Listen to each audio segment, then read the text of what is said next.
Você fica com R$ 15, mamãe. Meu filho zombou de mim, certo de que herdaria os 160 milhões deixados pelo pai. Eu apenas esperei em silêncio. Quando o advogado virou para a página seguinte, o rosto dele empalideceu. Eu estava parada diante do caixão de mogno importado quando senti a mão do meu filho me empurrando. Não foi um toque gentil, daqueles que você espera em um velório.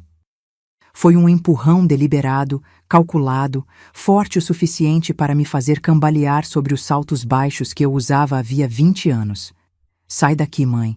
Você já fez seu papel. A voz de Davi cortou o murmúrio das condolências como uma lâmina enferrujada. 67 anos de vida, 42 de casamento, e foi assim que meu único filho me tratou no dia em que enterrei Augusto. Ali, na frente de empresários de terno italiano, de vizinhos que fingiam não ver, de parentes distantes que vieram mais pelo buffet do que pelas lembranças. Não chorei. Não naquele momento. Olhei para o caixão onde Augusto descansava com aquela expressão serena que ele nunca teve em vida, e me perguntei se ele sabia. Se lá de onde estivesse, ele via o monstro que criamos juntos. Ou melhor, o monstro que ele criou enquanto eu segurava as pontas de uma casa que nunca me deu crédito. Bruna, minha nora, estava encostada na parede do fundo do salão, vestido preto de seda, decote que beirava o desrespeitoso para um velório, unhas postiças vermelhas como sangue seco. Ela sorriu quando nossos olhares se cruzaram. Não foi um sorriso de consolo, foi um sorriso de vitória. E foi nesse exato instante que eu entendi. Eles já haviam dividido tudo. A herança, os imóveis, os carros, as contas bancárias, tudo. Como se eu fosse apenas um obstáculo administrativo a ser contornado. O salão cheirava a lírios brancos e hipocrisia. Aquelas flores gigantes que Augusto odiava, mas que Davi insistiu em encomendar porque passavam imagem de sucesso. 140 coroas. Eu contei cada uma enquanto as pessoas desfilavam com suas condolências vazias. Sua senhora foi uma esposa exemplar, Dona Teresa. Exemplar. Essa palavra me perseguiu a vida inteira. Exemplar na cozinha, exemplar na criação do filho, exemplar em ficar calada quando Augusto chegava às 3 da manhã cheirando a uísque e perfume barato. Mas naquele velório, enquanto meu filho me empurrava e minha nora sorria, exemplar virou sinônimo de invisível. A cerimônia foi rápida. Augusto não era religioso, então o padre foi breve, profissional, eficiente como quem cumpre mais uma meta do dia. Davi discursou. Falou do pai visionário, do empresário brilhante, do homem que construiu um império do zero. Não mencionou meu nome uma única vez, nem quando listou as pessoas importantes na vida dele, nem quando agradeceu a todos que o apoiaram. 42 anos apagados em 12 minutos de discurso decorado. Quando desceram o caixão, Davi jogou a primeira rosa. Bruna jogou a segunda. Esperaram que eu me aproximasse, mas não para me consolar, para garantir que eu não faria escândalo. Aproximei-me devagar, sentindo o peso de cada olhar cravado nas minhas costas. Joguei uma margarida. Augusto odiava rosas. Na saída do cemitério, enquanto as pessoas se dispersavam rumo aos carros importados, Davi me alcançou. Estava acompanhado do advogado da família, Dr. Tavares, um homem grisalho de óculos finos que sempre me cumprimentava com uma reverência que parecia genuína. Mãe, amanhã às 10 da manhã tem a leitura do testamento. Não se atrase. Não foi um convite. Foi uma convocação. Passei aquela noite sozinha na casa que dividira com Augusto desde que Davi tinha 3 anos. Uma casa ampla demais para uma pessoa só, cheia de cômodos que acumulavam memórias como poeira. Sentei na poltrona da sala, aquela de veludo verde musgo que comprei num antiquário em 1995, e deixei o silêncio me engolir. Será que valia a pena ter sido exemplar? Se você quer saber como uma vida inteira de sacrifício pode ser apagada em segundos, inscreva-se no canal. Porque essa história está apenas começando, e o que vem a seguir vai arrancar suspiros de indignação da sua garganta. O escritório do Dr. Tavares ficava no 12º andar de um prédio espelhado no centro da cidade, daqueles que refletem o céu e fazem você se sentir pequeno só de olhar. Cheguei 15 minutos adiantada, como sempre fiz em toda a minha vida. Pontualidade era uma das poucas coisas que minha mãe me ensinou antes de morrer. Mulher que se respeita não faz ninguém esperar. A recepcionista, uma moça de cabelos lisos demais para serem naturais, me ofereceu café. Aceitei, mas a xícara tremeu tanto na minha mão que precisei apoiá-la no pires. Não era medo, era raiva contida, daquelas que fermentam no peito e sobem pela garganta como bile. Davi chegou 20 minutos atrasado. Entrou no escritório como quem invade território conquistado, ombros largos, ocupando mais espaço do que o necessário. Bruna vinha atrás, equilibrando-se em saltos agulha-dourados que tilintavam contra o piso de mármore. Ela usava óculos escuros dentro do ambiente refrigerado, como se ainda estivesse de luto, ou como se quisesse esconder os olhos de quem calcula cada movimento. Bom dia, mãe. A voz de Davi era mecânica, protocolar, do tipo que você usa com a atendente do banco. Não respondi. Apenas observei enquanto ele se jogava na cadeira de couro ao meu lado, abrindo as pernas de um jeito que invadia meu espaço. Bruna sentou-se do outro lado dele, cruzou as pernas e começou a mexer no celular. O brilho da tela iluminava seu rosto em ângulos que a faziam parecer ainda mais calculista. Dr. Tavares entrou por último, carregando uma pasta marrom desgastada pelo tempo. Ele me cumprimentou com um aceno de cabeça respeitoso, depois olhou para Davi com uma expressão que eu não soube decifrar na hora. Hoje, olhando para trás, sei exatamente o que era. Pena misturada com desprezo. Bom, vamos começar. Dr. Tavares ajeitou os óculos e abriu a pasta com movimentos lentos, quase cerimoniais. O testamento do Sr. Augusto Henrique Tavares Guimarães, lavrado em cartório no dia 15 de março deste ano, 3 meses antes de seu falecimento. 3 meses. Augusto sabia que ia morrer. O câncer no pâncreas tinha vindo rápido, mas não sem avisos. E naqueles 3 meses finais ele havia tomado decisões. Dr. Tavares limpou a garganta e começou a ler. Eu, Augusto Henrique Tavares Guimarães, em pleno gozo de minhas faculdades mentais, declaro como minhas últimas vontades. Davi tamborilava os dedos na mesa. Um ritmo irritante, ansioso, como quem espera pelo anúncio de um prêmio. Bruna largou o celular e se inclinou para a frente, finalmente prestando atenção. A minha amada esposa, Teresa Aparecida dos Santos Guimarães, deixo a quantia de R$ 15.000, depositada em conta corrente, além da propriedade residencial localizada na Rua das Acácias, número 342. O mundo parou. R$ 15.000. A risada de Davi explodiu como um tiro dentro daquela sala envidraçada. Uma gargalhada alta, debochada, que fez a recepcionista do lado de fora erguer a cabeça. Ele bateu a mão na mesa com tanta força que a caneta do advogado rolou até o chão. 15 mil? 15 mil reais? Davi se virou para mim, os olhos brilhando com aquele misto de vitória e crueldade que só um filho ingrato consegue ter.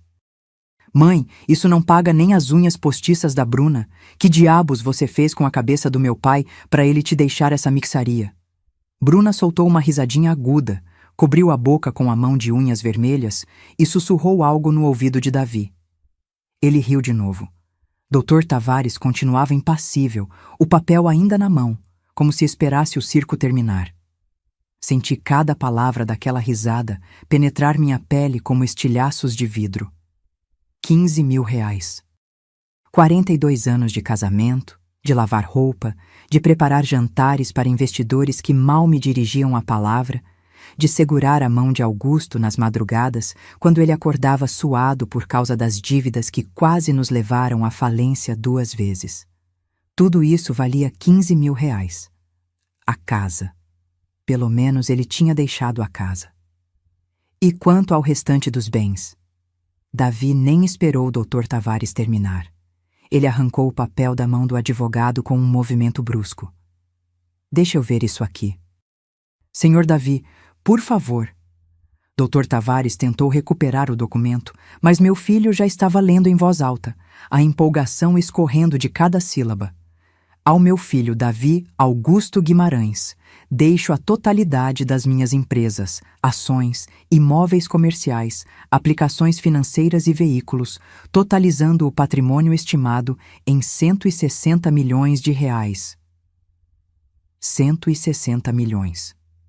Bruna levantou de um pulo e abraçou Davi, berrando como se tivesse ganhado na loteria. Ele a ergueu do chão, girando com ela no meio daquele escritório de mogno e vidro.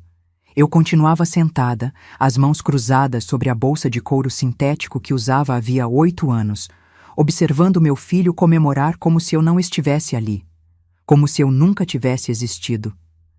Sabe o que isso significa, amor? Bruna passou as mãos pelo rosto de Davi, aquela voz manhosa que ela usava quando queria algo. Podemos comprar aquela cobertura em Miami e trocar o carro. Eu sempre quis uma Mercedes conversível. E vai ter. Davi a beijou no pescoço, ali mesmo, na frente do advogado e na minha frente. Tudo o que você quiser, princesa. Tudo. Dr. Tavares guardou os papéis devagar, meticulosamente, sem olhar para ninguém. Fechou a pasta, ajeitou os óculos e finalmente ergueu os olhos para mim. Havia algo naquele olhar. Uma mensagem silenciosa que eu não consegui compreender. Dona Teresa, a senhora precisa assinar alguns documentos para formalizar a transferência da casa para o seu nome. Podemos agendar para a próxima semana? Antes que eu pudesse responder, Davi interrompeu. Na verdade, doutor, sobre essa casa... Ele se sentou de novo, agora com uma postura de empresário, alguém acostumado a tomar decisões. Quanto vale aquele imóvel no mercado atual? Meu estômago despencou. É uma residência em bairro valorizado, com 500 metros quadrados de terreno. Eu diria que algo em torno de 2,5 milhões de reais. Dr. Tavares respondeu com voz neutra. 2,5 milhões? Davi passou a mão pelo queixo, pensativo. Então, olhou para mim como quem avalia um objeto velho que precisa decidir se guarda ou joga fora. Mãe, você não acha que é uma casa grande demais para você? Sozinha, naquela idade? E se acontece alguma coisa, quem vai te ajudar? A preocupação na voz dele era tão falsa que chegava a ser ofensiva. Davi tem razão, sogra. Bruna se aproximou, tocou meu ombro com aquelas unhas postiças. Eu tive vontade de arrancar cada uma. A gente podia te achar um apartamento menor, mais prático. Ou quem sabe uma daquelas residências para a terceira idade. Tem umas muito bonitinhas, sabe? Com enfermeiras, atividades... Asilo. Ela estava sugerindo um asilo. Olhei para o rosto do meu filho. Procurei ali algum resquício do menino que eu embalei quando tinha cólicas, que eu ensinei a andar, a ler, a amarrar os sapatos. Procurei o garoto que chorava no meu colo quando os amigos da escola o excluíam. Procurei alguma centelha de humanidade. Não encontrei nada. Apenas o reflexo distorcido de um homem que aprendeu com o pai que amor se mede em cifras. E que eu, aos olhos dele, não valia mais que 15 mil reais. Vou pensar sobre isso. Minha voz saiu firme, surpreendendo até a mim mesma. Levantei da cadeira, peguei minha bolsa e caminhei até a porta. Dr. Tavares me acompanhou até o corredor. Antes de entrar no elevador, ele se inclinou e sussurrou. Dona Teresa, não assine nada sem falar comigo antes. Nada. A senhora entendeu? Entendi. Mas ainda não sabia o porquê. Só descobriria quando fosse tarde demais para Davi voltar atrás. Os dias que se seguiram à leitura do testamento foram como viver dentro de uma geladeira emocional. Davi não voltou a me ligar. Bruna não fingiu mais gentileza. Era como se, oficialmente, eu tivesse me tornado um item riscado da lista de prioridades da vida deles. Mas a casa continuava minha. Por enquanto. Eu sabia que eles voltariam. Gente como Davi e Bruna sempre volta quando quer alguma coisa.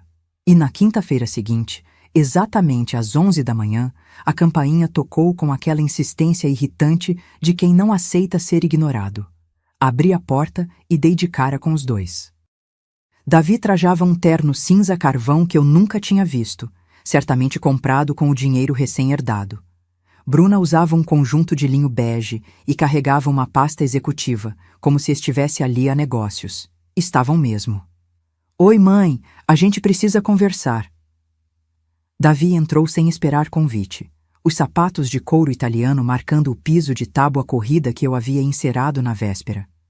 Bruna o seguiu, o perfume francês dela impregnando o ar da sala de um jeito enjoativo. Fechei a porta devagar, contando até 10 mentalmente. Uma técnica que aprendi em décadas de engolir desaforos. Senta aqui, mãe, isso é importante. Davi apontou para o sofá. Meu sofá. Como se fosse ele o dono da casa. Sentei-me na beirada, coluna ereta, mão sobre o colo. Postura que minha avó dizia ser de mulher que não se curva facilmente. Bruna abriu a pasta e espalhou papéis sobre a mesa de centro. Plantas baixas, avaliações imobiliárias, folhetos de apartamentos compactos em bairros que eu nunca ouviria falar. Olha só o que a gente trouxe para você. A voz dela era doce demais, daquele tipo de doçura que antecede o veneno. Apartamentos lindinhos, mobiliados, em condomínios com segurança 24 horas. Esse aqui tem até salão de jogos para terceira idade. Ela empurrou um folheto colorido na minha direção. Um prédio quadrado, sem personalidade, com varandinhas minúsculas e uma piscina do tamanho de uma banheira. O tipo de lugar onde pessoas vão para desaparecer silenciosamente. A gente está pensando no seu bem-estar, mãe. Davi se inclinou para a frente, cotovelos nos joelhos, aquela postura de quem está prestes a fazer uma oferta generosa.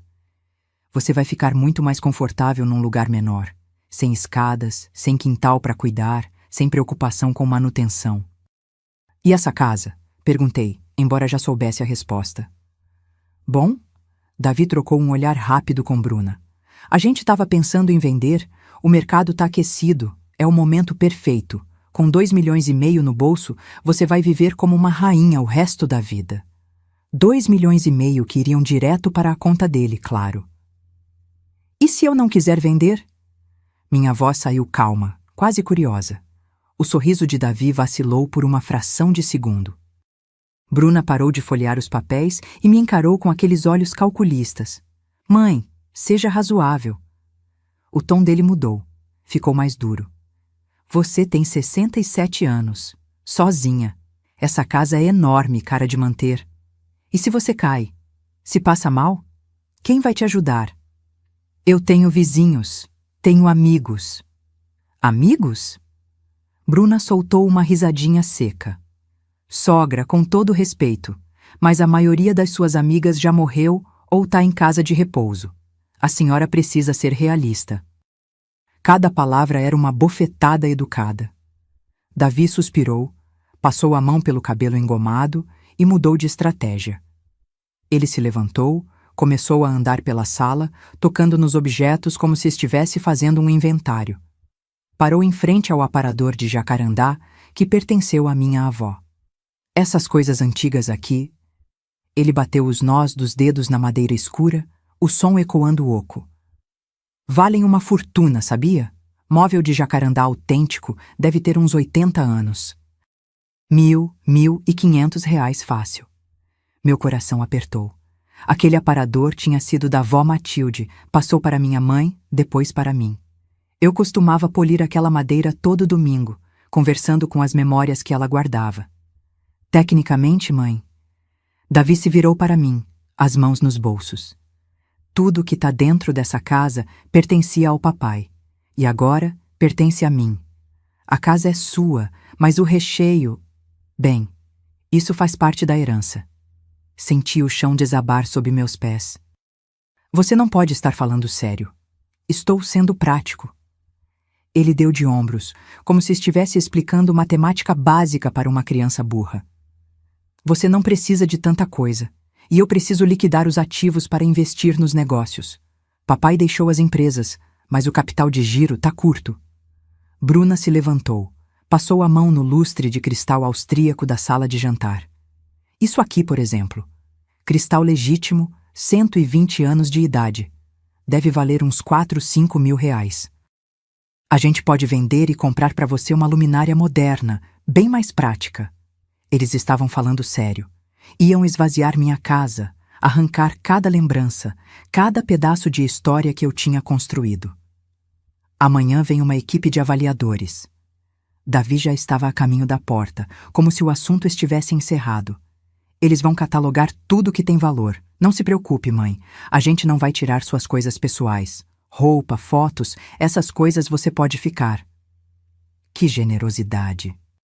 Bruna me deu um beijinho no ar, aquele gesto vazio que mulheres fazem quando querem parecer carinhosas, sem realmente tocar na outra pessoa. Pensa com carinho nos apartamentos, tá, sogra? A gente só quer o melhor para a senhora. E saíram. Assim, deixando papéis espalhados sobre minha mesa, cheiro de perfume caro impregnado no ar e um buraco negro onde deveria existir meu coração de mãe. Fiquei ali, sentada no silêncio pesado que se instala depois de uma tempestade. Olhei para o aparador da avó Matilde, para o lustre que minha mãe havia comprado quando se casou, para as cortinas de linho que eu mesma havia costurado à mão 30 anos atrás. 42 anos naquela casa. Cada canto tinha uma história. Cada objeto era uma âncora de memória.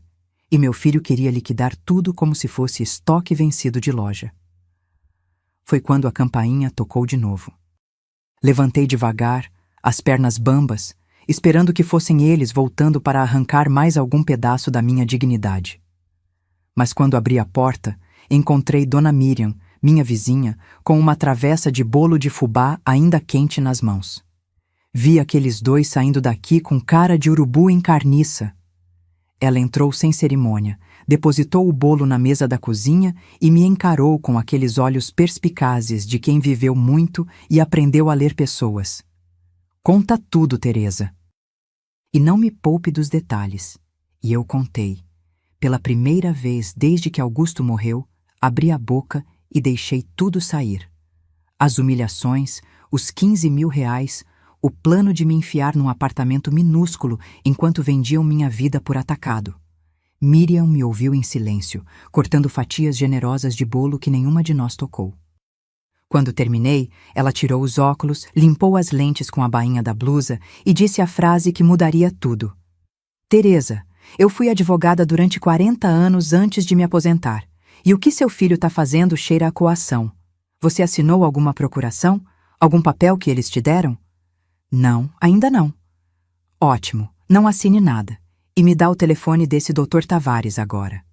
Miriam pegou meu celular e discou. Falou com a secretária, identificou-se com aquela autoridade de quem está acostumada a ser levada a sério. Agendou uma reunião para o dia seguinte, só eu e o advogado. Tem coisa errada nessa história, Teresa.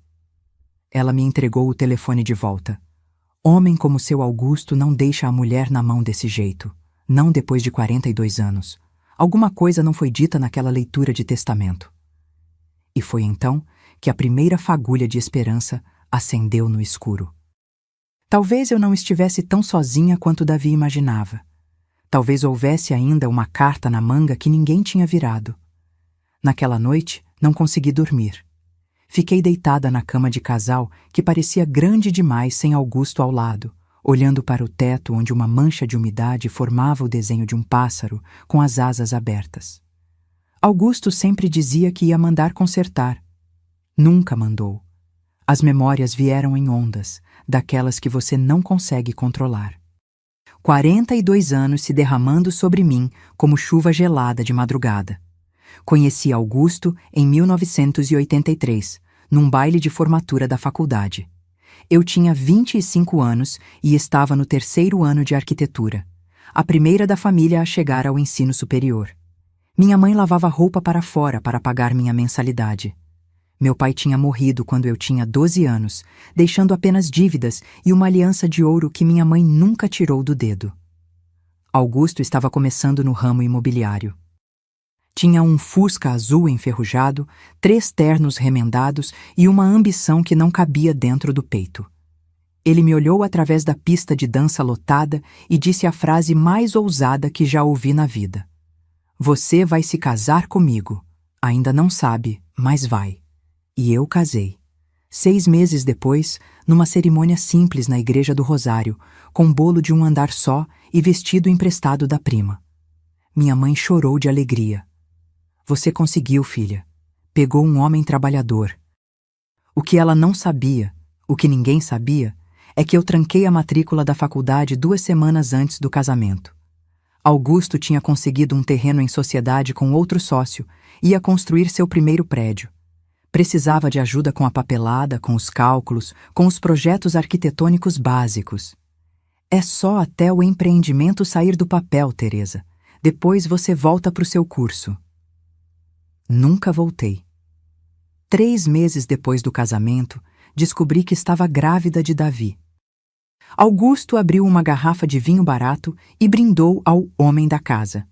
Nem passou pela cabeça dele que podia ser uma menina. E não foi. Veio Davi, 7 quilos e 500 gramas de menino vermelho e berrante, que chorava todas as noites como se estivesse com raiva de ter nascido.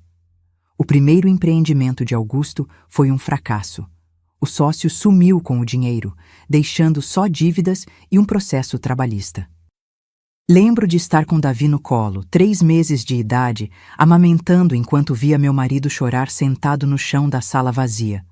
Tínhamos vendido os móveis para pagar advogado. Eu fracassei, Teresa. Sou um fracassado. Poderia ter concordado. Poderia ter voltado para a casa da minha mãe, pedido ajuda, retomado os estudos. Mas olhei para aquele homem quebrado no chão e tomei a decisão que definiria os próximos 40 anos da minha vida. Levanta. Você não fracassou. Você tropeçou. Agora levanta e tenta de novo. E ele levantou. Com meu apoio, com meu dinheiro guardado secretamente, com as joias da minha avó que vendi sem contar para ninguém. Conseguimos pagar as dívidas mais urgentes. Augusto começou de novo, dessa vez sozinho. Pequenos terrenos, casas populares, lucro apertado. Eu cuidava de Davi, da casa, das contas, dos impostos.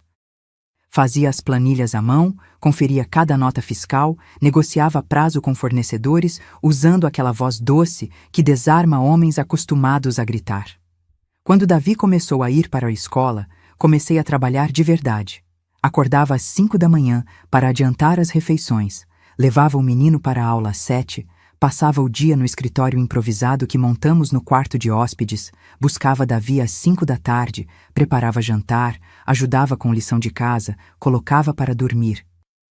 E quando finalmente me deitava, Augusto chegava cheirando a cerveja e cansaço, querendo conversar sobre projetos. Dormi bem umas 10 vezes naqueles primeiros 10 anos. A primeira grande virada veio em 1995. Augusto conseguiu financiamento para construir um prédio de 8 andares. Seria o maior empreendimento até então. Mas no meio da obra, a construtora contratada faliu. Metade do prédio pronto, metade dos compradores querendo desistir, banco ameaçando executar a dívida. Lembro de estar sentada naquela mesma mesa da cozinha, Davi com 12 anos jogando videogame no quarto, quando Augusto disse: "Acabou, Teresa, vou ter que declarar falência." Eu tinha 37 anos, cabelos começando a ficar grisalhos, mãos ressecadas de tanto lavar louça e passar roupa. Nenhum diploma, nenhuma carreira, nenhum dinheiro meu. Apenas uma aliança no dedo e um filho que estava começando a me olhar com o mesmo desprezo que via nos olhos do pai. Mas eu não deixei Augusto desistir. Liguei para cada um dos compradores. 32 ligações. Expliquei a situação, prometi que íamos terminar, pedi apenas mais 6 meses de prazo. 28 aceitaram. 4 desistiram, mas conseguimos novos compradores. Fui ao banco, sozinha. Usei a casa como garantia sem contar para Augusto. Consegui extensão do prazo e um empréstimo adicional. Aquele prédio foi entregue. Com atraso, com aperto, com noites em claro, mas foi entregue. E o lucro, R$300 mil na época, uma fortuna, permitiu que Augusto finalmente decolasse. Ele me agradeceu naquela noite. Levou-me para jantar num restaurante caro, segurou minha mão sobre a mesa e disse: Você é a base de tudo, Teresa. Sem você, eu não sou nada. Acreditei. Como uma idiota apaixonada, acreditei. Mas Davi estava ouvindo. Tinha 12 anos e ouviu o pai dizer aquilo. E sabe o que ele comentou no caminho de volta para casa? Papai exagerou, né, mãe? Você só fica em casa. Quem trabalha de verdade é ele. Augusto riu, bagunçou o cabelo do menino e disse: Seu moleque esperto. Não me defendeu, não corrigiu, apenas riu. E foi ali, naquele carro voltando do restaurante, que entendi. Por mais que eu fizesse, por mais que me doasse, eu sempre seria invisível. A mulher da retaguarda. A que segura, mas não brilha. Os anos seguintes foram uma escalada. Augusto construiu mais prédios, comprou terrenos, abriu incorporadora. O dinheiro começou a entrar. E quanto mais entrava, menos ele estava em casa. Reuniões, jantares de negócios, viagens para convenções. Eu ficava, cuidando de Davi, que crescia cada vez mais arrogante. Cuidando da casa, que ficava cada vez maior e mais vazia. Cuidando de uma solidão que nenhum móvel caro conseguia preencher. Quando Davi fez 18 anos, anunciou que ia fazer administração. Augusto comemorou, já planejando o filho assumindo os negócios. Quando eu sugeri que ele fizesse arquitetura, meu sonho não realizado, Davi me olhou com piedade. Arquitetura é coisa de mulher, mãe. Homem faz administração. E Augusto concordou com um aceno de cabeça. Meu filho se formou. Entrou na empresa do pai. Conheceu Bruna numa festa de formatura. Ela era relações públicas, toda produzida, toda calculada. Casaram rápido. Augusto pagou a festa, 300 convidados, buffet de frutos do mar, lua de mel em Paris. Eu não fui consultada sobre nada. Apenas paguei as contas, organizei os fornecedores, escolhi as flores. Na festa, durante o discurso, Davi agradeceu ao pai por tudo que sou. Não mencionou meu nome. Foi naquela noite que entendi. Eu tinha criado um monstro. Ou melhor, tinha deixado Augusto criar um monstro enquanto eu alimentava a besta com meu silêncio. E agora, 42 anos depois, deitada naquela cama vazia, olhando para o pássaro de umidade no teto, me perguntei: quanto vale uma vida dedicada? 15 mil reais, segundo o testamento. Mas algo me dizia que Augusto, no final, tinha visto o erro. 3 meses antes de morrer, ele tinha visto quem o filho realmente era. E tinha feito algo a respeito. Só faltava descobrir o quê.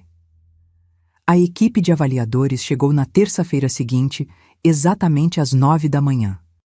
3 homens de jaleco branco e pranchetas, acompanhados por Davi e Bruna, que entraram na minha casa como invasores educados. Eu estava tomando café na cozinha quando ouvi a chave girando na fechadura. Minha chave.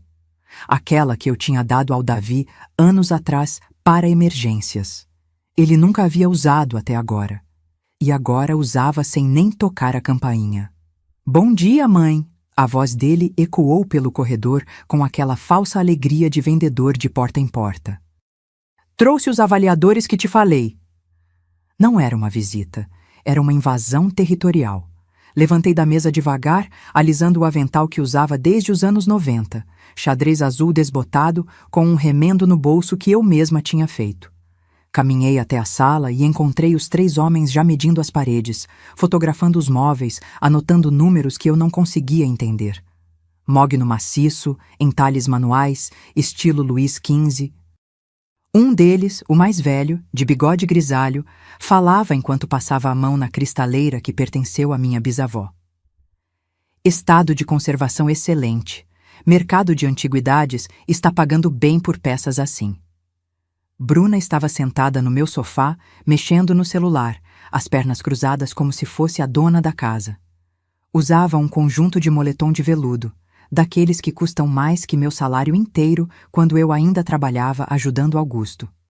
Sogra, a senhora não se importa se eu pegar um suco na geladeira, né? Ela nem esperou resposta. Levantou e foi direto para a cozinha, abrindo armários, vasculhando como se procurasse algo além de suco. Davi me puxou para o canto da sala, longe dos avaliadores. Mãe, fica tranquila, eles só vão catalogar, a gente não vai tirar nada hoje.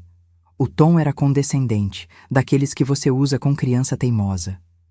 Mas preciso que você entenda, papai deixou o patrimônio para mim.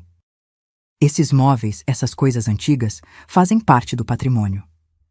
Esses móveis eram da minha família. Minha voz saiu mais firme do que eu esperava. O aparador era da avó Matilde, a cristaleira da bisavó Clara, o lustre. E o papai pagou a reforma dessa casa quando vocês se casaram. Davi me interrompeu. Tecnicamente, tudo que está aqui foi adquirido durante o casamento, o que significa comunhão de bens. E como ele era o provedor, deixou a frase no ar, como se o resto fosse óbvio demais para explicar. Provedor. Essa palavra de novo. Como se 42 anos segurando as pontas não contasse como provisão. O avaliador do bigode se aproximou, segurando o aparador de jacarandá com reverência quase religiosa. Dona, essa peça aqui é rara.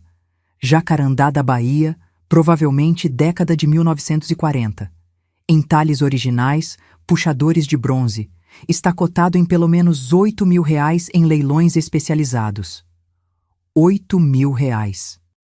Vó Matilde tinha recebido aquele aparador como presente de casamento.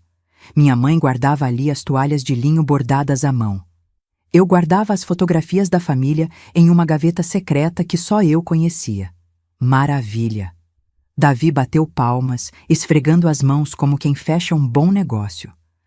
Anota aí, esse vai para o leilão da Sotheby's. Sotheby's. Meu avô, que era carpinteiro e morreu sem saber ler, teria o móvel que construiu com as próprias mãos vendido numa casa de leilões internacional. E esse lustre? Outro avaliador apontava para o lustre de cristal austríaco da sala de jantar. Cristal Swarovski autêntico, 120 anos de fabricação. 15 pingentes originais. Valor estimado entre R$ 6 e R$ 10.000, dependendo do comprador. Minha mãe tinha economizado durante 3 anos para comprar aquele lustre. Era o sonho dela ter algo fino na casa. Ela morreu sem nunca ter jantado embaixo dele. Faleceu 2 meses antes da instalação. Eu acendia aquele lustre todo domingo e fingia que ela estava ali, sentada na ponta da mesa, sorrindo orgulhosa. Esse também vai. Bruna apareceu com um copo de suco de laranja, dando sua opinião como se fosse dela o direito. A gente compra uma luminária moderna para você, sogra. LED, econômica, muito mais prática. Prática, eficiente, moderna. Palavras que apagam história. Os avaliadores continuaram pela casa como formigas catalogando uma colônia. Fotografaram a cômoda do quarto, pinho de riga que meu pai tinha dado de presente de casamento para minha mãe. Mediram o espelho veneziano do corredor, herança de uma tia que nunca conheci, mas cuja história minha mãe contava toda vez que passávamos por ele. Avaliaram até o relógio de parede da cozinha, aquele de pêndulo que marcava as horas com um som metálico que me acalmava nas noites de insônia. Tudo isso junto deve dar uns 50, 60 mil reais fácil. O avaliador-chefe anunciou depois de 2 horas de inventário. Tem mercado garantido. Pessoas pagam muito bem por memória afetiva dos outros. Memória afetiva dos outros, como se a minha não valesse nada. Davi assinou os papéis da avaliação com caneta Montblanc, outra novidade comprada com dinheiro do pai morto. Guardou as cópias na pasta executiva e se virou para mim com um sorriso que devia parecer reconfortante, mas só pareceu predatório. Mãe, na semana que vem vou mandar um caminhão buscar as peças. Vou deixar os móveis básicos para você: cama, sofá, mesa, o essencial. Ele tocou meu ombro e precisei de todo o autocontrole do mundo para não me afastar. E com o dinheiro da venda, vou depositar R$ 1.000 por mês na sua conta, além dos 15 mil que o papai deixou. Vai ver que vai sobrar até R$ 1.000 por mês. Ele ia vender 60 mil reais em memórias e me dar R$ 1.000 mensais como esmola. E tem mais uma coisa. Bruna se aproximou, segurando um porta-retratos de prata que ficava na estante. Era a foto do meu casamento. Eu e Augusto jovens, sorrindo, cheios de futuro pela frente. Isso aqui é prata de lei, né, sogra? Deve valer uns 1.500. Ela começou a tirar a foto da moldura. Alguma coisa dentro de mim quebrou. Não. Minha voz saiu baixa, mas firme como concreto armado. Bruna parou, a foto ainda na mão, me olhando com surpresa, como se não esperasse que um móvel falasse. Como assim não, mãe? Davi franziu a testa. Não vão levar isso. Arranquei o porta-retratos da mão de Bruna com um movimento rápido que surpreendeu até a mim mesma. Nem o aparador da avó Matilde, nem o lustre da minha mãe, nem nada que tenha a história da minha família. Mãe, você está sendo irracional. Irracional! Minha voz subiu pela primeira vez em 42 anos de casamento e 20 anos de viuvez antecipada. Irracional é vocês dois entrarem na minha casa sem permissão. Irracional é inventarem que têm direito sobre coisas que são minhas por herança de sangue, não de papel carimbado. O silêncio que se instalou foi pesado como chumbo derretido. Os avaliadores trocaram olhares desconfortáveis. Um deles começou a guardar a prancheta, sinalizando que queria sair dali o mais rápido possível. Davi deu um passo à frente, o maxilar travado, olhos estreitos. Reconheci aquela expressão. Era a mesma que Augusto fazia quando contrariado. A mesma que precedia os gritos, os murros na mesa, as portas batidas. A senhora vai me obedecer.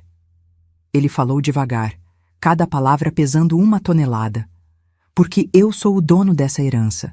E se a senhora não colaborar, eu tenho advogados muito bons que vão provar na justiça que esses móveis fazem parte do inventário do papai. Então prove. Ouvi minha própria voz, mas parecia vir de outra pessoa. Uma pessoa cansada de ser pisada. Vai na justiça, traz seus advogados, mas enquanto isso, nada sai dessa casa sem a minha autorização. E eu não autorizo. Bruna bufou, revirando os olhos. Davi, vamos embora. Deixa sua mãe com esse apego doentio às coisas velhas dela. A gente resolve isso com o Dr. Tavares. Eles saíram batendo a porta. Os avaliadores os seguiram rapidamente, aliviados por escapar do campo de batalha. Fiquei sozinha na sala, ainda segurando o porta-retratos de prata, tremendo da cabeça aos pés. Não de medo, de raiva. 42 anos engolindo sapos, aceitando migalhas, sendo a mulher exemplar que nunca reclamava. Mas tinha um limite, e eles tinham acabado de cruzar. Naquela mesma tarde, Dona Miriam apareceu na minha porta com uma garrafa térmica de café e aquela determinação de quem não aceita não como resposta. Ela tinha 70 anos, cabelos brancos cortados curtos, óculos de armação vermelha e uma postura ereta que desafiava a gravidade e o tempo. Vi o circo que armaram aqui hoje cedo. Ela entrou sem cerimônia, foi direto para a cozinha e serviu 2 xícaras de café. 3 homens de jaleco, seu filho saindo com cara de quem mordeu ferro. Conta. E eu contei. Tudo. Os avaliadores, os móveis, a humilhação de ver minha própria história sendo precificada como mercadoria de brechó. Miriam me ouviu em silêncio absoluto, apenas assentindo com a cabeça nos momentos certos, os olhos atentos por trás das lentes grossas. Quando terminei, ela tirou os óculos, limpou com a bainha da blusa.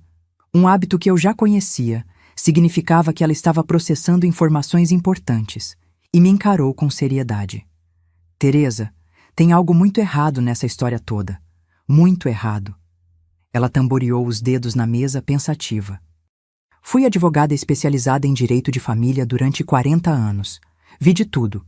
Maridos escondendo patrimônio, filhos forjando testamentos, cônjuges sendo manipulados. Mas isso aqui... Ela apontou para mim. Isso aqui tem cheiro de coação e abuso financeiro. Mas o testamento foi lido pelo Dr. Tavares. É legítimo. Foi lido. Não disse que foi lido por completo. Miriam se levantou. Começou a andar pela cozinha, como fazia nos tribunais quando estava montando uma linha de raciocínio.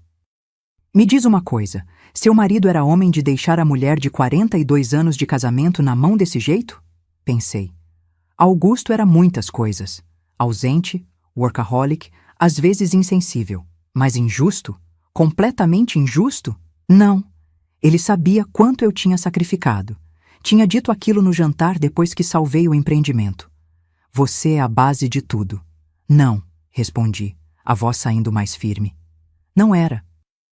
Então por que deixaria só 15 mil reais para você? Miriam bateu a mão na mesa, fazendo as xícaras tilintarem. Não faz sentido, a não ser que o quê? A não ser que exista algo mais naquele testamento. Uma cláusula condicional, uma segunda página, um adendo que o Dr. Tavares não leu na frente do seu filho. Meu coração disparou. A frase que o advogado tinha dito no corredor voltou à minha mente como um relâmpago. Não assine nada sem falar comigo antes. Nada. Ele disse que não era para eu assinar nada. Murmurei, mais para mim mesma que para Miriam. Quem disse? O Dr. Tavares, depois da leitura do testamento. Ele me puxou no corredor e disse para não assinar nada sem conversar com ele primeiro. Miriam bateu palmas uma vez, alto, como quem acabou de resolver um enigma. Pronto, sabia! Ela pegou minha mão com aquela força surpreendente de quem passou a vida fechando contratos e desmascarando mentiras. Teresa, aquele homem sabe de algo que você não sabe, e seu filho também não. Por isso a insistência em te fazer assinar papéis, vender a casa, te colocar num apartamento. Eles querem te neutralizar antes que você descubra. Descubra o quê? Isso a gente só vai saber conversando com o Dr. Tavares. Agora. Miriam já estava pegando o telefone. Tentei protestar, dizer que era tarde, que podíamos esperar até amanhã, mas Miriam não era mulher de esperar quando fareava injustiça. Ela ligou para o escritório, identificou-se como Doutora Miriam Fonseca, advogada de Dona Teresa Guimarães. Uma meia-verdade que ela transformou em fato consumado, e exigiu uma reunião urgente. 20 minutos depois, estávamos no carro dela, um Corolla 2010 impecavelmente conservado, a caminho do centro da cidade. O escritório do Dr. Tavares estava vazio àquela hora, quase 6 da tarde.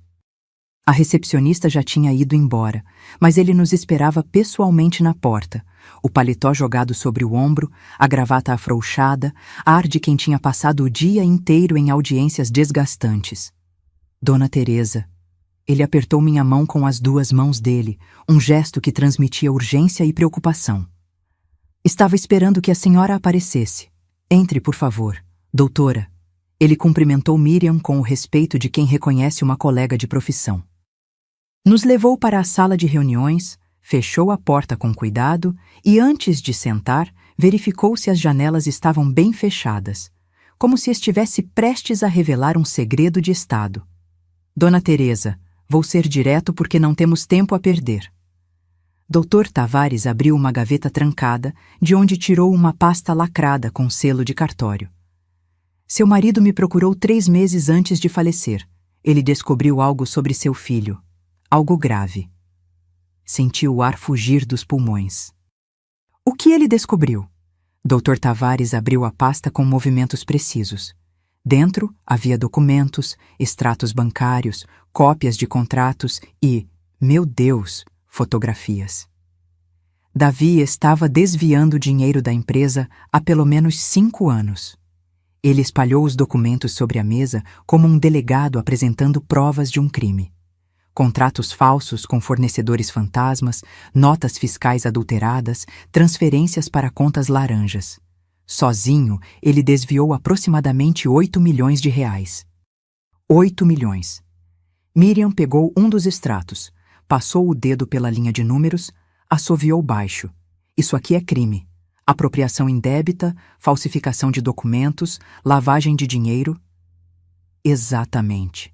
Dr. Tavares tirou os óculos, esfregou os olhos cansados. Augusto ficou destroçado quando descobriu. Contratou um auditor independente, confirmou tudo. Pensou em denunciar a polícia, mas não conseguia. Era o filho dele, o único filho. Então o que ele fez? Minha voz saiu trêmula. Ele mudou o testamento. Dr. Tavares tirou um envelope lacrado da pasta. Meu nome estava escrito na frente com a letra trêmula de Augusto, aquela letra que tinha piorado nos últimos meses de vida. Mas não um testamento simples, ele criou uma cláusula condicional. Inteligente. Muito inteligente. Miriam se inclinou para a frente, farejando a estratégia jurídica. Que tipo de cláusula? Uma cláusula de comportamento. Dr. Tavares abriu o envelope, revelando 2 páginas datilografadas. Na primeira leitura, eu li apenas a primeira página, aquela que deixava 15 mil para Dona Teresa e o restante para Davi. Mas existe uma segunda página, uma página que só pode ser lida se determinadas condições forem atendidas. Que condições? Perguntei, mal conseguindo respirar. A cláusula diz o seguinte: se meu filho Davi Augusto Guimarães demonstrar, no prazo de 30 dias corridos após minha morte, comportamento indigno, desrespeitoso ou abusivo com sua mãe, Teresa Aparecida dos Santos Guimarães, conforme testemunho documentado do executor testamentário, toda a herança será revertida integralmente para ela, cabendo ao filho apenas a quantia simbólica de 15 mil reais, a mesma que inicialmente destinei à mãe. O silêncio que caiu sobre aquela sala foi tão pesado que eu podia ouvir meu próprio coração batendo descompassado. Augusto? Fez isso? Mal consegui formar as palavras. Fez. E me nomeou executor testamentário com poderes para documentar o comportamento de Davi durante esse período de 30 dias. Câmeras, gravações, testemunhas, tudo é válido. Dr. Tavares deslizou um pequeno dispositivo pela mesa. Um gravador digital. Eu tenho registrado cada interação.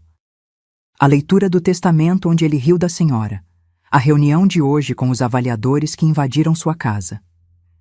Miriam pegou o gravador, seus olhos brilhando com aquela satisfação de advogada que acabou de encontrar a prova definitiva. Quantos dias já se passaram? 23. Dr. Tavares olhou para mim com intensidade. Faltam 7 dias, Dona Teresa. 7 dias para documentar o caráter do seu filho. E pelo que vi até agora... Ele juntou os documentos, fechou a pasta com um gesto definitivo. Acho que já temos material mais que suficiente. Olhei para aquela pasta. Dentro dela estava a redenção. A prova de que eu não era invisível, de que meu sacrifício não tinha sido em vão, de que Augusto, no final, tinha visto a verdade. Mas também estava ali a sentença do meu filho. E por mais que ele merecesse, por mais que tivesse me humilhado e desrespeitado, ainda era meu filho. E isso doía mais do que qualquer herança poderia curar. Miriam preparou chá de camomila quando voltamos para casa. Dizia que era para acalmar os nervos, mas acho que era mais para ter algo concreto para fazer enquanto eu processava a bomba que tinha acabado de explodir na minha vida. Sentei na mesma cadeira da cozinha onde havia tomado café 1000 manhãs seguidas, onde tinha ajudado Davi com lição de casa, onde tinha chorado escondida quando Augusto esquecia meu aniversário. E agora descobria que no final ele tinha tentado consertar tudo, ou destruir tudo dependendo do ângulo. Você precisa entender uma coisa, Teresa. Miriam colocou a xícara quente entre minhas mãos. Augusto não fez isso por crueldade. Ele fez por justiça. E mais importante, ele te deu o poder de escolha. Que escolha? Minha voz saiu embargada. Deixar meu filho na miséria? 15 mil reais não é miséria. É uma lição. Ela puxou a cadeira para perto da minha, segurou meu rosto com as 2 mãos, obrigando-me a encará-la. Escuta bem o que vou te dizer, porque isso é importante. Você não está destruindo seu filho. Ele se destruiu sozinho quando escolheu roubar o pai, humilhar a mãe e achar que sairia impune. Mas ele é meu filho. E você é mãe dele, não capacho. A voz de Miriam era firme, mas carinhosa. Ser mãe não é aceitar abuso. Ser mãe não é permitir que seu filho se transforme num monstro sem consequências. Às vezes, a maior prova de amor é deixar alguém cair para que aprenda a levantar sozinho. Bebi o chá em silêncio, sentindo o líquido quente descer e aquecer o vazio gelado que tinha se instalado no meu peito. Miriam tinha razão. Eu sabia que tinha. Mas saber não tornava a decisão menos dolorosa. Dr. Tavares disse que faltam 7 dias. Falei, mas para mim mesma. 7 dias até a cláusula ser acionada. O que acontece se eles descobrirem?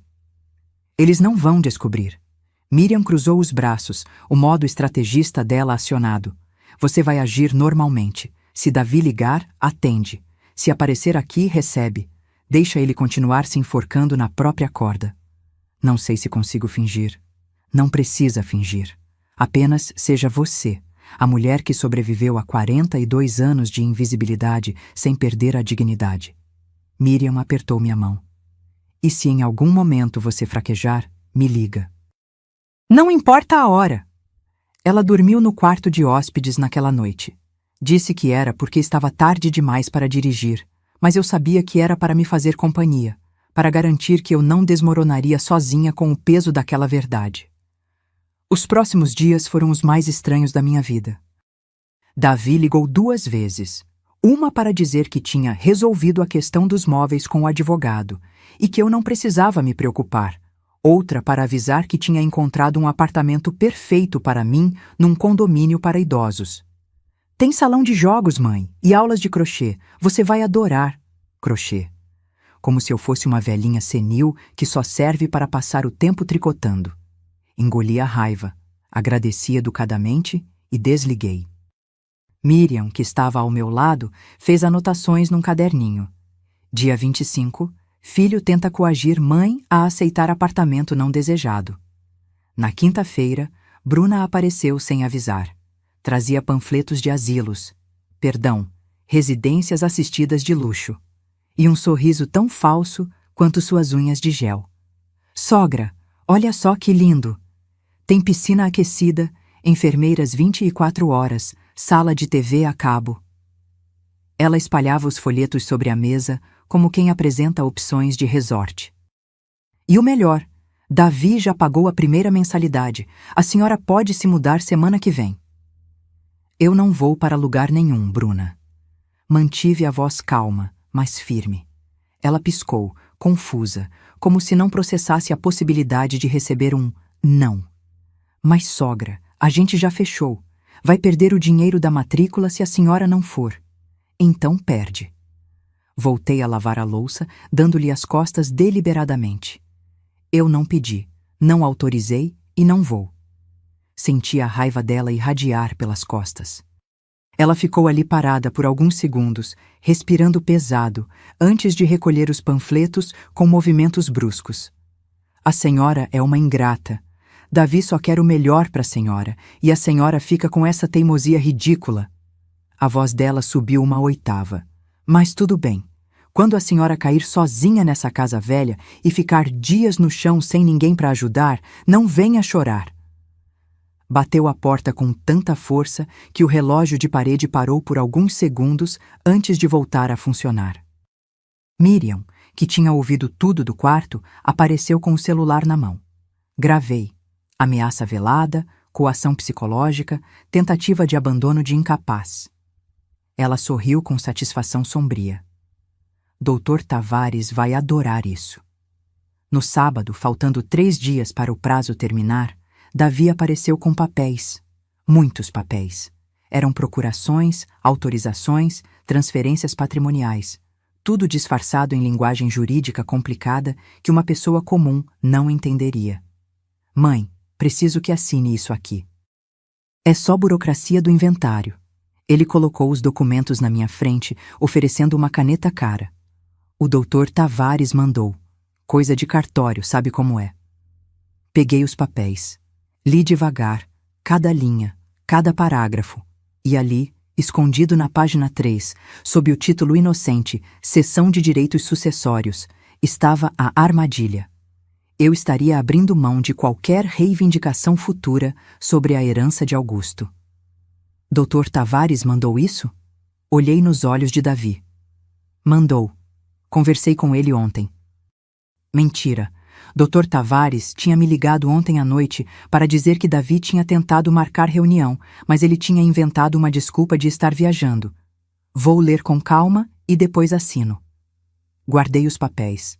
Mãe, é urgente. Precisa ser hoje para protocolar na segunda-feira. Então vai ter que esperar até segunda. Fechei a pasta, cruzei os braços. Não assino nada sem ler direito. Vi a mandíbula dele travar. As narinas dilatarem. Os olhos escurecerem daquele jeito que Augusto ficava quando contrariado. A senhora tá me desafiando. A voz saiu baixa, perigosa. Estou exercendo meu direito de ler o que assino. Sabe qual é o problema da senhora? Davi se levantou bruscamente, a cadeira raspando no chão. A senhora nunca soube o seu lugar. Sempre achou que tinha direito à opinião, à decisão, à voz. Mas a verdade é que a senhora sempre foi só isso, a mulher do Augusto. E agora que ele morreu, a senhora não é mais nada. Cada palavra foi uma bofetada certeira. Nada. Ele repetiu, saboreando a crueldade. A senhora acha que construiu alguma coisa? Que ajudou em alguma coisa? A senhora era a empregada de luxo, mãe. A que cozinhava, lavava e ficava quieta enquanto homens de verdade faziam o dinheiro entrar. Fiquei imóvel. Nem Miriam, que tinha descido ao ouvir a discussão, ousou interferir. Então vou falar de um jeito que até a senhora entenda. Ou assina esses papéis, ou eu te processo por obstrução de inventário. E acredita, eu tenho advogados muito, muito bons. Advogados que vão provar que a senhora não tem capacidade mental para administrar bens. Vão te internar à força se for preciso. Ele se inclinou para perto do meu rosto. A senhora vai acabar seus dias babando num asilo de 5ª categoria, tomando remédio controlado e assistindo novelinha. É isso que quer? O silêncio que se seguiu foi cortante como vidro quebrado. Então, pela primeira vez em 67 anos, eu sorri diante de uma ameaça. Sorri porque sabia o que ele não sabia. Sorri porque faltavam apenas 3 dias. Sorri porque cada palavra daquele discurso estava sendo gravada pelo dispositivo que Dr. Tavares tinha instalado discretamente na luminária da sala. Sabe, Davi... Minha voz saiu calma, quase suave. Você está absolutamente certo. Eu nunca soube meu lugar. Porque meu lugar nunca foi embaixo dos pés de ninguém. Peguei os papéis e rasguei. Devagar. Um por um. Agora sai da minha casa. E só volta quando aprender que respeito não se herda, se conquista. Davi saiu da minha casa naquele sábado com um ódio tão palpável que eu podia sentir o gosto amargo dele no ar. Ele não bateu a porta dessa vez. Apenas saiu em silêncio, e esse silêncio era muito mais assustador que qualquer grito. Bruna o esperava no carro, olhando o celular. Vi pela janela quando ele entrou, bateu o volante 2 vezes e arrancou em velocidade, os pneus cantando no asfalto. Ela olhou para trás, para minha casa, e mesmo de longe eu consegui ver o sorriso. Não era um sorriso de vitória. Era um sorriso de quem está planejando algo. Eles vão voltar. Miriam estava ao meu lado, observando o carro desaparecer na esquina. E vão voltar com tudo. Eu sei. Faltam 3 dias, Teresa.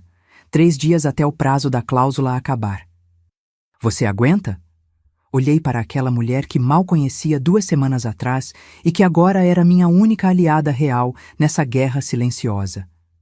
Miriam tinha acendido uma luz num corredor que eu achava que terminava em escuridão completa. Vou aguentar. Minha voz saiu mais firme do que eu me sentia, porque não tenho escolha. Mas, na verdade, pela primeira vez em muito tempo, eu tinha escolha. E estava escolhendo não me curvar. Naquela noite, doutor.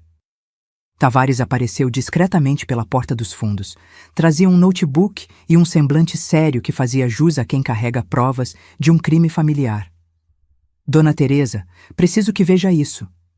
Ele abriu o computador na mesa da cozinha, ajustou os óculos e apertou play. A tela mostrava a sala da minha casa. Ângulo discreto, captado pela câmera escondida na luminária. E ali estava Davi, em alta definição, dizendo cada palavra venenosa que tinha cuspido horas atrás. A senhora era a empregada de luxo, mãe, a que cozinhava, lavava e ficava quieta enquanto homens de verdade faziam o dinheiro entrar. Ouvir pela segunda vez não doeu menos, mas dessa vez havia uma camada de distanciamento. como se eu estivesse assistindo à história de outra pessoa. Uma mulher que tinha sido humilhada por tempo demais. Tenho também as gravações da leitura do testamento, da reunião com os avaliadores, da visita da Bruna com os panfletos de asilo. Doutor. Tavares passou os dedos pelo trackpad, mostrando pasta após pasta de arquivos de áudio e vídeo. 27 dias de documentação. 27 dias de seu filho provando exatamente o tipo de caráter que seu marido temia que ele tivesse. Augusto sabia. Não foi uma pergunta. Foi uma constatação dolorosa. Ele sabia como Davi era de verdade. Sabia. Dr. Tavares fechou o notebook com cuidado, como quem fecha um caixão.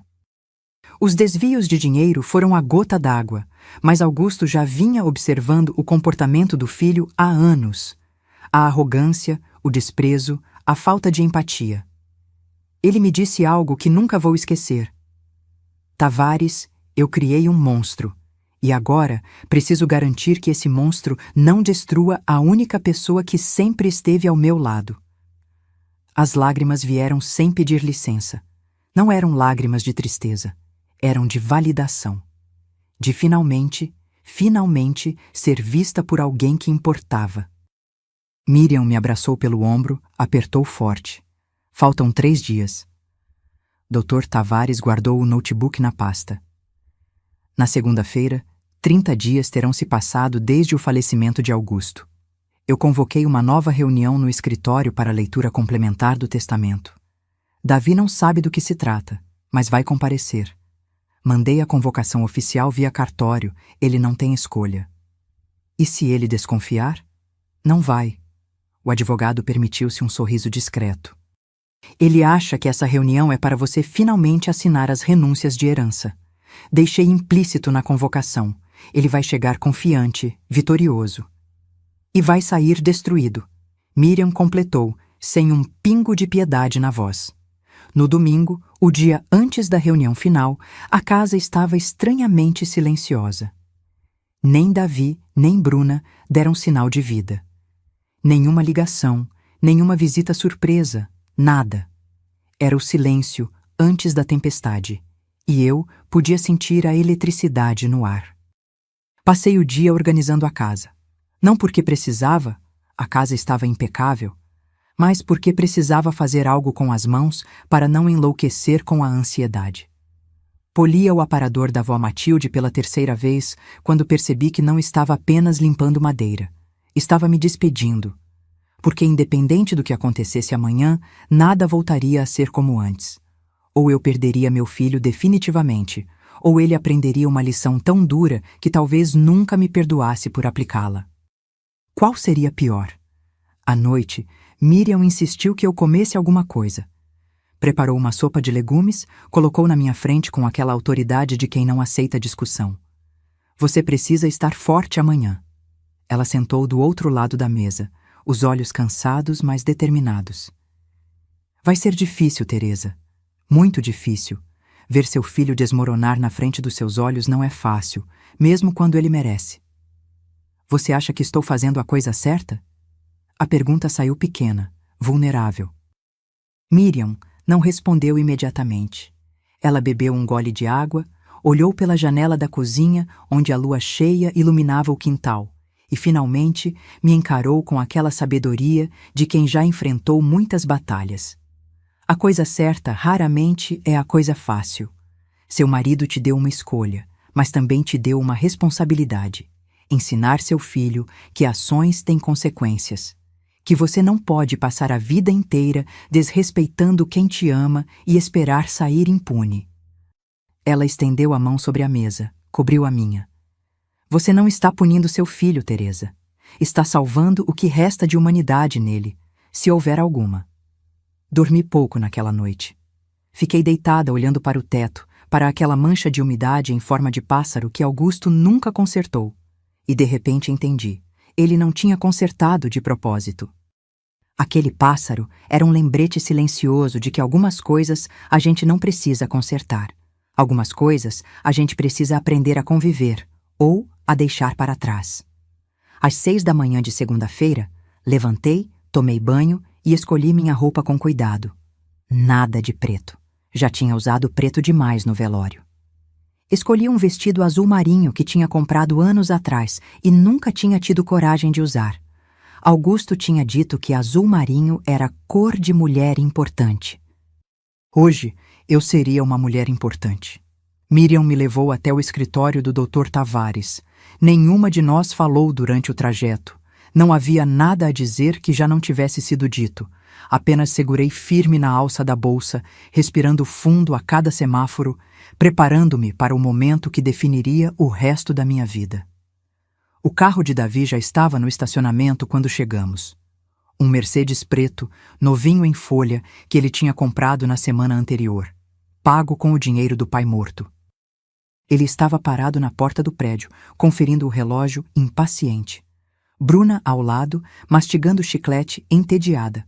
Quando me viram descendo do carro, Davi sorriu. Um sorriso largo, confiante, de quem acha que ganhou. Bom dia, mãe. Vejo que finalmente resolveu ser razoável. Não respondi. Apenas caminhei em direção à entrada, Miriam ao meu lado, como uma guarda-costas emocional. Dr. Tavares nos esperava no saguão, o rosto neutro, profissional. Bom dia a todos. Por favor, subam. Temos muito a conversar. No elevador, Davi assobiava baixinho. Bruna checava as unhas. E eu apenas contava os andares. 1, 2, 3. Cada andar era um passo mais perto da verdade. 4, 5, 6. Cada número no painel era uma batida do meu coração acelerado. 7, 8, 9, 10, 11 e, finalmente, 12. As portas se abriram para o corredor que levava ao escritório onde minha vida seria redefinida. Onde meu filho aprenderia que subestimar uma mulher silenciosa é o erro mais caro que um homem pode cometer. Onde justiça, finalmente, deixaria de ser apenas uma palavra bonita. A sala de reuniões estava exatamente como eu lembrava. Mesa de mogno envernizado, cadeiras de couro, janelas amplas mostrando a cidade lá embaixo, pequena, distante, alheia ao drama que estava prestes a se desenrolar ali dentro. Davi se jogou na cadeira com aquela postura de dono do mundo, as pernas abertas, o braço esticado sobre o encosto da cadeira ao lado. Bruna sentou-se ao lado dele, cruzou as pernas e começou a mexer no celular, como se aquilo fosse apenas mais uma reunião entediante da qual ela participava por obrigação. Miriam posicionou-se estrategicamente ao meu lado. Dr. Tavares foi até a porta, trancou com um clique discreto que fez Davi erguer uma sobrancelha, mas não comentar. Depois, voltou para sua cadeira, abriu aquela mesma pasta marrom desgastada e ajeitou os óculos com movimentos meticulosos. Bom, Davi bateu as mãos nas coxas, impaciente. Vamos logo com isso. Trouxe novos documentos para minha mãe assinar. Mais simples dessa vez, sem juridiquês complicado. Ele empurrou uma pasta pela mesa na minha direção. Dr. Tavares, o senhor pode confirmar que está tudo em ordem? Na verdade, senhor Davi, não vamos precisar desses documentos. Doutor. Tavares nem olhou para a pasta. A reunião de hoje tem outro propósito. Silêncio. Davi piscou, confuso. Bruna largou o celular. Como assim outro propósito? A voz dele tinha perdido um pouco da arrogância. Estamos aqui para a leitura complementar do testamento de seu pai. Dr. Tavares abriu a pasta, tirou o mesmo envelope que eu tinha visto dias atrás. Existe uma segunda página que não foi lida na primeira reunião. Por motivos legais e contratuais, ela só poderia ser revelada após decorridos 30 dias completos do falecimento. Vi a cor sumir do rosto de Davi. Não completamente, ainda não, mas o suficiente para que eu soubesse. Ele estava começando a entender que algo estava errado. Segunda página? Que história é essa? Ele se inclinou para a frente, tentando parecer apenas curioso, mas eu via a atenção em seus ombros. Papai não me falou de nenhuma segunda página. Porque ele não deveria. Doutor. Tavares respondeu com aquela calma profissional de quem já viu muitas tempestades. Seu pai lavrou essa cláusula adicional 3 meses antes de falecer, com instruções expressas de que só fosse revelada após um período de observação. Observação de quê? Bruna tinha se inclinado para a frente também agora, as unhas postiças tamborilando nervosamente na mesa. Do comportamento do Sr. Davi em relação à mãe dele. A temperatura da sala caiu 10 graus. Davi deu uma risada curta, desconfortável. Comportamento? Que diabos isso significa? Dr. Tavares não respondeu. Apenas começou a ler, a voz firme e clara, sem emoção. Cláusula adicional ao testamento de Augusto Henrique Tavares Guimarães. Considerando que tenho razões para acreditar que meu filho pode não tratar sua mãe com o respeito e dignidade que ela merece após minha partida, estabeleço o seguinte. Caso seja comprovado, através de documentação idônea coletada pelo executor testamentário, que Davi Augusto Guimarães demonstrou comportamento indigno, desrespeitoso, coercitivo ou abusivo com Teresa. Aparecida dos Santos Guimarães no prazo de 30 dias após meu falecimento, toda a herança por mim deixada será revertida integralmente para minha esposa. O silêncio que se seguiu foi ensurdecedor. Ao meu filho, nesse caso, caberá apenas a quantia simbólica de R$ 15.000, a mesma que inicialmente destinei à mãe, como lembrança de que respeito e dignidade não se herdam, conquistam-se. Davi levantou de um salto, a cadeira quase tombando para trás. Isso é ridículo! O grito ecoou pelas paredes. Isso não pode ser legal, não pode ser válido. É completamente legal. Miriam falou pela primeira vez, sua voz de advogada cortando o ar como lâmina afiada. Testamentos podem conter cláusulas condicionais, e essa foi redigida, lavrada e registrada em cartório com todas as formalidades necessárias. Comportamento indigno? Davi passou as mãos pelo cabelo, estava começando a suar. Quem define o que é comportamento indigno? Isso é subjetivo demais. Não quando há documentação. Dr. Tavares ligou o notebook que estava sobre a mesa. Conforme instruções deixadas por seu pai, fui nomeado executor testamentário com poderes para observar e documentar suas interações com Dona Teresa durante o período de 30 dias. Você me espionou? A voz de Davi subiu uma oitava. Documentei? Dr. Tavares corrigiu, apertando play. A primeira cena que apareceu na tela foi da leitura do testamento. Davi rindo, gargalhando dos R$ 15.000 deixados para mim. As palavras voltaram a ecoar pela sala, agora amplificadas pelos alto-falantes. 15.000? Isso não paga nem as unhas postiças da Bruna. Bruna afundou na cadeira, pálida. O vídeo continuou. A reunião com os avaliadores, Davi catalogando meus móveis como mercadoria. A visita de Bruna com os panfletos de asilo. E, finalmente, a cena de sábado. Davi me chamando de empregada de luxo, dizendo que eu não era nada, ameaçando me internar à força. Cada palavra, cada gesto, cada expressão de desprezo documentados em alta definição.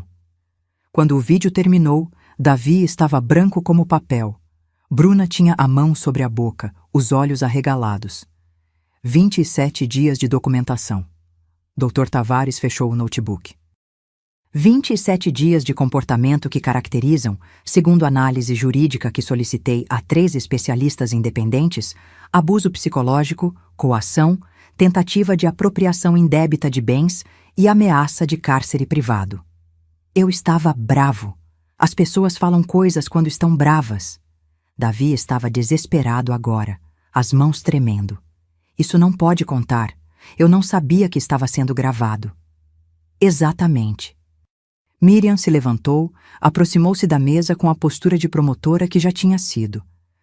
Você não sabia. Então revelou quem realmente é quando acha que ninguém está olhando. E foi isso que seu pai queria descobrir. Não o filho que você fingia ser na frente dele, mas o homem que você se tornava quando achava que não havia consequências.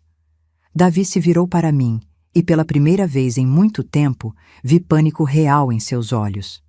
Mãe, você não vai deixar isso acontecer, vai? Eu sou seu filho. Eu estava só nervoso com a morte do papai, sabe como é? Não foi nada pessoal. Ele estava implorando agora, a voz falhando. Por favor, você não pode fazer isso comigo. Olhei para aquele homem de 40 anos, suando frio, desesperado, implorando. E não vi meu filho. Vi um estranho que tinha aprendido todas as lições erradas da vida. Você está certo, Davi. Eu não posso fazer isso com você. Minha voz saiu calma, serena. Você fez isso consigo mesmo. Não! Ele esmurrou a mesa. Eu vou processar. Vou derrubar esse testamento ridículo. Tenho direitos. Sou filho único. Pode tentar. Dr. Tavares juntou os documentos com tranquilidade irritante. Mas vai perder.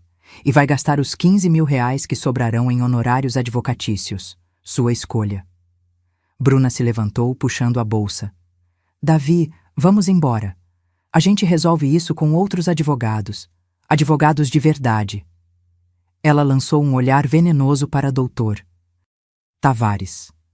Mas Davi não se mexeu. Ele estava olhando para mim com uma expressão que oscilava entre ódio e descrença. Como se não conseguisse processar que a mulher invisível que ele tinha pisado a vida inteira tivesse acabado de virar o jogo. Quantos anos, mãe? A voz dele saiu rouca. Quantos anos você ficou esperando por isso? Planejando me destruir? Eu não planejei nada, Davi. Seu pai planejou. Eu só deixei você mostrar quem realmente era. Levantei, peguei minha bolsa. E se serve de consolo, espero que esses 15 mil reais te ensinem mais sobre dignidade do que 160 milhões jamais ensinariam. Caminhei em direção à porta. Miriam a destrancou, abriu para mim. Antes de sair, olhei para trás uma última vez. Davi continuava sentado, a cabeça entre as mãos. Bruna estava ao telefone, provavelmente já ligando para advogados, calculando se ainda havia algum jeito de salvar o dinheiro. E eu senti nada. Nem alegria pela vitória, nem tristeza pela perda. Apenas um vazio estranho onde deveria haver o amor de mãe. Talvez fosse isso que significava finalmente se libertar. Os 3 meses seguintes foram uma montanha-russa emocional que eu não estava preparada para enfrentar. Davi tentou impugnar o testamento, como prometido. Contratou um escritório caro, daqueles com nome em inglês e recepção de hotel 5 estrelas. Mas Dr. Tavares tinha razão. Eles não tinham caso. A cláusula era sólida, documentação era irrefutável e 3 peritos independentes confirmaram que o comportamento registrado caracterizava abuso psicológico. O juiz, uma mulher de cabelos grisalhos e olhar cansado de quem já tinha visto muita ingratidão familiar, negou o recurso em primeira instância. Davi apelou. Perdeu de novo. Custou-lhe exatamente 14.700 reais em honorários advocatícios. Sobraram 300 reais dos 15 mil que o pai deixou. Bruna o abandonou na segunda semana após a decisão judicial. Não houve carta de despedida, não houve drama. Ela simplesmente fez as malas enquanto ele estava no escritório do advogado. Levou as joias que ele tinha dado, o carro que estava no nome dela e desapareceu. Deixou um bilhete grudado na geladeira com 3 palavras. Foi divertido enquanto durou. Soube disso através de Dona Miriam, que soube através da fofoqueira do prédio onde Davi morava, que por acaso era prima de uma cliente dela. Redes de informação femininas são mais eficientes que qualquer serviço de inteligência. Não senti pena, nem alegria, apenas uma constatação fria. Ele tinha escolhido uma mulher que o amava pelo que ele tinha, não pelo que ele era. E quando o ter acabou, o ser não foi suficiente. Quanto a mim, pela primeira vez em 67 anos, precisei descobrir quem eu era quando não estava sendo definida por outra pessoa. Não era mais a esposa de Augusto. Não era mais a mãe do Davi. Era apenas Teresa. E Teresa precisava se reinventar. A primeira coisa que fiz foi reformar a casa. Não porque ela precisasse, a estrutura estava sólida, mas porque eu precisava. Chamei um arquiteto jovem, uma moça de óculos grandes e cabelo colorido que me ouviu por 3 horas antes de desenhar uma única linha. A senhora quer transformar memórias em novos começos, ela tinha dito, olhando para os cômodos com olhos de quem enxergava possibilidades. Vamos fazer isso. Pintamos as paredes. Nada de bege e branco, as cores que Augusto preferia porque eram neutras e valorizavam o imóvel. Escolhi azul cobalto para a sala, um azul profundo que lembrava o mar que eu nunca tinha visto de perto. Dourado para os detalhes, molduras, maçanetas, o rodapé que a arquiteta sugeriu e que fez toda a diferença. A cozinha ganhou azulejos portugueses em tons de amarelo e laranja, cores que pareciam guardar o sol dentro de casa, mesmo nos dias nublados. O aparador da avó Matilde continuou no mesmo lugar, mas agora restaurado, envernizado, brilhando com dignidade renovada. O lustre da minha mãe foi limpo peça por peça, cada pingente de cristal polido até refletir a luz como estrelas pequenas. E onde antes havia o retrato de casamento, Augusto e eu, jovens e cheios de ilusões, coloquei uma fotografia minha aos 25 anos, antes do casamento, quando ainda sonhava em ser arquiteta. Aquela moça do retrato tinha os olhos brilhantes. Eu tinha esquecido que um dia fui assim. Com 67 anos, me matriculei na Universidade Aberta para a terceira idade. Não para fazer arquitetura completo. Aquele sonho tinha ficado para trás e estava tudo bem. Mas fiz um curso de História da Arte, outro de Jardinagem Urbana e um terceiro de Direitos da Mulher que Miriam insistiu que eu fizesse. Você nunca sabe quando vai precisar, ela tinha dito com aquele sorriso sabido. Fiz amizades, reais. Não as amizades superficiais de esposa de empresário, onde você sorri em jantares e nunca revela nada verdadeiro. Mas amizades de gente que se reconhece na dor e na superação. Mulheres como eu, que tinham passado décadas sendo invisíveis e estavam aprendendo a ocupar espaço. Helena, 71 anos, viúva de um médico que a traía abertamente e deixou metade da herança para a amante. Sandra, 65 anos, divorciada depois de descobrir que o marido tinha uma segunda família em outra cidade. Beatriz, 69 anos, que nunca casou porque cuidou da mãe doente até ela morrer e quando ficou livre tinha idade demais para começar. Nos reuníamos toda terça à tarde na minha sala azul cobalto, tomávamos chá em xícaras que eu comprei só para isso, porcelana fina com detalhes dourados, e contávamos nossas histórias. Ríamos, chorávamos, reconstruíamos nossas narrativas de um jeito que fizesse sentido para nós, não para os homens que nos definiram. Plantei um jardim no quintal. Rosas, jasmins, lavandas, flores que Augusto nunca deixou porque atraem abelha e dão trabalho. Agora as abelhas vinham e o trabalho era meu, e havia algo profundamente satisfatório em sujar as mãos de terra e ver algo bonito crescer por causa do meu cuidado. 6 meses depois da reunião no escritório do Dr. Tavares, Davi apareceu. Não avisou que viria. Simplesmente tocou a campainha numa manhã de sábado e, quando abri a porta, quase não o reconheci. Ele tinha emagrecido, a barba estava por fazer, as roupas eram simples, uma camiseta desbotada, calça jeans surrada. Nada dos ternos italianos e sapatos de couro. Oi, mãe. A voz saiu rouca, como se não fosse muito usada ultimamente. Davi. Não o convidei para entrar. Não ainda. Ficamos ali parados na soleira da porta, um silêncio constrangido se esticando entre nós como chiclete velho. Ele engoliu seco. Eu precisava falar com você. Então fala. Ele olhou para os lados, para a rua vazia, para os pés, para qualquer lugar menos para mim. Consegui um emprego, num escritório de contabilidade, assistente administrativo, salário mínimo e meio. Uma pausa. É humilhante, eu que já fui diretor de empresa.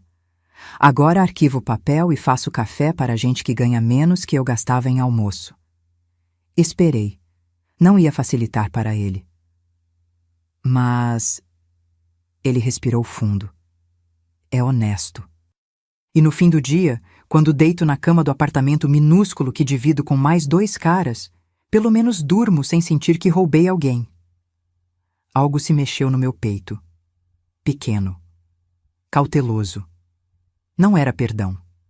Ainda não. Mas talvez fosse o começo de algo parecido. Por que você veio aqui, Davi? Ele finalmente me olhou. E vi nos olhos dele algo que nunca tinha visto antes. Vergonha genuína. Porque passei 6 meses culpando você, culpando o papai, culpando o mundo. E hoje de manhã acordei e percebi que o único culpado era eu. Suas mãos tremiam. Eu fui um filho horrível. Não fui só ingrato. Eu fui cruel. E você não mereceu nada disso. Lágrimas começaram a descer pelo rosto dele. Não eram lágrimas manipuladoras. Eu já conhecia aquelas. Eram lágrimas de quem finalmente enxergou o monstro no espelho. Não vim pedir perdão, porque sei que não mereço. Nem vim pedir dinheiro, porque aprendi que dinheiro que não ganhei não vale nada. Ele limpou o rosto com as costas da mão. Vim dizer que entendi a lição, e que vou passar o resto da vida tentando me tornar o filho que você merecia ter tido. Fiquei em silêncio por um tempo que pareceu eterno.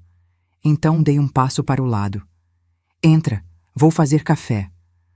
Não era perdão completo, não era reconciliação imediata, mas era uma porta se abrindo, devagar, cautelosamente. Porque no final, descobri que justiça não é sobre vingança, é sobre restauração. E às vezes, restaurar significa dar a alguém a chance de reconstruir quem eles são. Mesmo que doa, mesmo que seja assustador. Mesmo que você nunca volte a ser mãe e filho como antes, porque aquele antes estava quebrado desde o começo. 2 anos se passaram desde aquela manhã em que Davi apareceu na minha porta. 2 anos que me ensinaram que reconstruir pontes é um trabalho lento, delicado, que exige paciência de ambos os lados. Davi não se tornou o filho perfeito de contos de fada. Não voltou a morar comigo, não me ligava todo dia, não fingia que os anos de crueldade podiam ser apagados com alguns pedidos de desculpa. Mas ele aparecia, uma vez por semana, às vezes 2, sempre trazendo algo simples, um pão da padaria que eu gostava, flores do mercado, ou simplesmente a própria presença. Conversávamos, de verdade. Não aquelas conversas superficiais de como você está, seguidas de tudo bem. Mas conversas verdadeiras, onde ele me contava sobre o trabalho, tinha sido promovido a analista financeiro, ganhava o suficiente agora para ter seu próprio apartamento, pequeno, mas dele. E eu contava sobre minhas aulas, meus projetos de jardinagem, as amigas que se tornaram minha nova família. Certa vez, ele olhou para a parede azul cobalto da sala e disse: "Ficou bonito. Nunca imaginei que você gostasse dessas cores vibrantes." "Nem eu", respondi, servindo o café. Passei 42 anos sem saber quem eu era, além de esposa e mãe. Estou descobrindo aos poucos. Ele ficou em silêncio por um momento, mexendo o açúcar no café com movimentos lentos. "Sinto muito por ter roubado isso de você." "Você não roubou, Davi. Eu entreguei. Essa é a diferença que aprendi." Sentei na poltrona em frente a ele, aquela que agora era minha preferida. Veludo verde esmeralda, comprada numa loja de móveis vintage. Ninguém pode nos fazer invisíveis sem nossa permissão. Eu escolhi desaparecer porque achei que era isso que uma boa esposa, uma boa mãe fazia. Estava errada. Foi a conversa mais honesta que tivemos até então. No aniversário de 70 anos do Davi, ele tinha feito 42, ele apareceu com um presente embrulhado com cuidado. Quando abri, encontrei um porta-retratos de jacarandá, claramente feito à mão, com entalhes simples, mas caprichosos. "Fiz num curso de marcenaria." Ele explicou, corando levemente. "Pensei que... Bem, você sempre valorizou as coisas que carregam história. Então quis começar a criar novas histórias. Histórias boas." Dentro do porta-retratos estava uma foto nossa, tirada 3 semanas antes no jardim. Eu regando as lavandas, ele ao fundo ajudando a podar as roseiras. Ambos sorrindo. Não sorrisos posados, mas sorrisos verdadeiros, daqueles que acontecem quando você está simplesmente vivendo um momento bom. Obrigada, filho. E dessa vez, a palavra filho não doeu. Miriam continuou sendo minha âncora. Jantávamos juntas pelo menos 2 vezes por semana, alternando entre minha casa e a dela. Ela tinha começado a namorar, um viúvo de 75 anos que tinha conhecido num cruzeiro para Fernando de Noronha que fizemos juntas. Algo que eu nunca teria feito sozinha, mas que Miriam insistiu que precisávamos viver. Teresa, passamos a vida inteira cuidando de todo mundo, está na hora de cuidar de nós. Ela estava certa. O cruzeiro foi libertador. Ver o mar pela primeira vez aos 69 anos me fez entender quantas coisas eu tinha deixado de fazer por estar ocupada sendo útil para outros. Voltamos com as malas cheias de conchas, a pele bronzeada e planos de fazer aquilo todo ano. As amigas da terça, Helena, Sandra e Beatriz, se tornaram confidentes, irmãs que eu escolhi.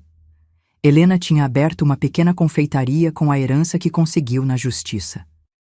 Sandra tinha voltado a pintar, algo que abandonou aos 20 anos quando o marido disse que arte não pagava conta. Beatriz tinha adotado 3 gatos e finalmente estava fazendo a viagem pela Europa que sempre sonhou. Todas nós estávamos florescendo na idade que a sociedade diz que deveríamos estar murchando. Dr. Tavares se tornou amigo também. Descobri que ele era viúvo, tinha perdido a esposa para o mesmo câncer que levou Augusto.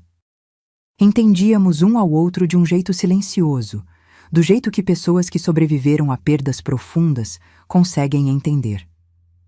Numa tarde de café, ele me contou que Augusto tinha chorado no dia em que descobriu os desvios de Davi.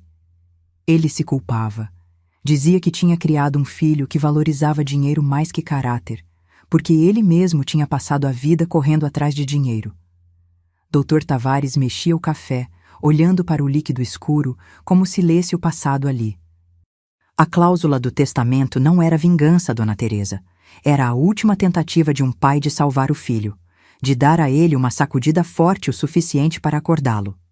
Funcionou, eu disse, pensando no Davi de hoje, diferente do homem arrogante que tinha me empurrado no velório. Doeu, mas funcionou. 6 meses atrás, recebi uma ligação inesperada. Era de uma fundação que apoiava mulheres em situação de vulnerabilidade. Queriam saber se eu estaria disposta a compartilhar minha história num evento sobre empoderamento feminino na terceira idade. Minha primeira reação foi recusar. Quem ia querer ouvir a história de uma velha que levou 67 anos para encontrar a própria voz? Mas Miriam, como sempre, me convenceu. Justamente por isso, Teresa.